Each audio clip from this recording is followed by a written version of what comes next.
જય શ્રી કૃષ્ણ, જય માતાજી.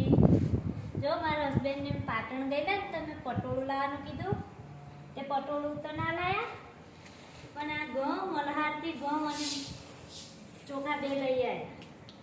તે હવે હું ચોખા ચાળી અને આ દિવેલ દઈને ઘઉં ભરું છું.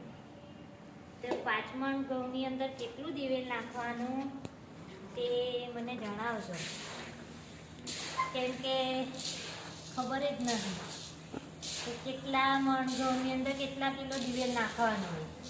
અમે 5 મણ ઘઉંમાં 1 કિલો દિવેલ લાવ્યા છીએ, તો મને કોમેન્ટ કરજો અને જણાવજો.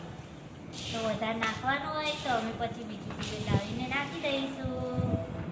અને અમારા વિડીયોને જોજો, ગમે તો શેર કરજો, લાઈક કરજો, સબસ્ક્રાઈબ કરજો.